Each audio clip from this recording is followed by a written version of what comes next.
নমস্কার বন্ধুরা, আমি অরিন্দম চলে আসলাম আজকে এই মুহূর্তে সবথেকে বড় একটা প্রাইমারি টেট বিএড ভার্সেস ডিএডের একটা আপডেট নিয়ে 16,500 যেটা নিয়োগ হয়েছিল 14 সালের পরীক্ষার ভিত্তিতে, যে 16,500 নিয়োগ করা হয়েছিল, এবার কিন্তু তাদের বিরুদ্ধে কিন্তু হাইকোর্টে মামলা দায়ের করে দেওয়া হয়েছে এবং কেস নম্বর দিয়ে দিয়েছে তারা, এবং আইনজীবী A to Z সমস্ত কিন্তু দিয়ে দিয়েছে। 16,500 এর মধ্যে প্রচুর বিএড লুকিয়েছে। বিএডদের চাকরিতে বাদ দিতে হবে, কারণ 18 সালের গ্যাজেটটাই কিন্তু সুপ্রিম কোর্ট থেকে বাদ দিয়ে দিয়েছে। আগের দিন যে ক্লারিফিকেশনের কেস উঠেছিল সেই কেসটা কিন্তু পুরোপুরিভাবে ডিসপোজ করে দিয়েছে এবং বলেছে যে এবং বলা হয়েছে যে 18 সালের যে গ্যাজেট আছে সেটা বাতিল, এবং 18 সাল অর্থাৎ সেই অনুযায়ী এই 16,500 চাকরি হয়েছে 2020 সালে। এই জন্য কিন্তু এই 16,500 যে চাকরি আছে, যারা বর্তমানে শিক্ষকতার সাথে যুক্ত আছে, সো তাদের কপালে কিন্তু আবার মনে হচ্ছে বড় কিছু নেমে যাবে, এবং কেস নাম্বার দিয়ে দিয়েছে। কালকেই এটা রায় বেরোনোর সাথে সাথে হাইকোর্টে এটা মামলা হয়ে গেছে যে 16,500 প্রাইমারি টিচার তারা 2 নম্বরইভাবে তারা চাকরি পেয়েছে, বেআইনিভাবে তাদের চাকরি পেয়েছে। কারণ প্রাইমারি শিক্ষকতা করতে গেলে বিএডদের নট অ্যালাউ, বিএডরা প্রাইমারির জন্য এলিজিবল নয়, তাও তারা 16,500 চাকরি করছে। সেটা নিয়ে আজকে আলোচনা করব।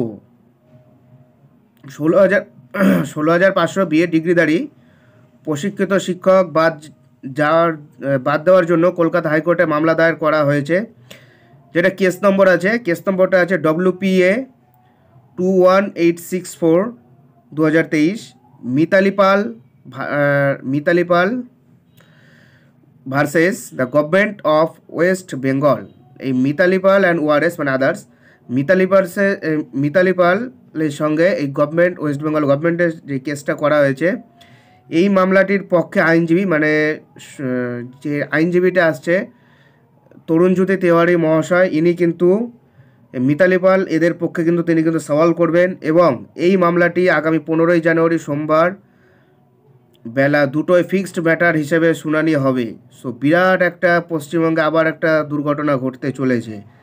আমি নিশ্চিত, মনে হচ্ছে এই 16,500 এদের প্যানেলে কিন্তু প্রচুর বিএড আছে, স্বাভাবিক ব্যাপার আছে, তাদের চাকরি কিন্তু অনিশ্চিত হয়ে যাবে এই কেসটার জন্য।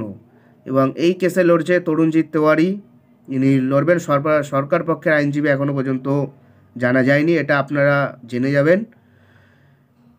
তো 15ই জানুয়ারি, আজকে 13ই জানুয়ারি, অর্থাৎ পরশুদিন বিরাট বড় খেলা হবে কলকাতা হাইকোর্টে, কারণ 16,500 এদের বিরুদ্ধে কেস করা হয়ে গেছে। এদের চাকরি থেকে বাদ দিতে হবে। অধিকার আদায়ের লড়াই, এটা কিছুই নয়, এটা জাস্ট অধিকার আদায়ের লড়াই।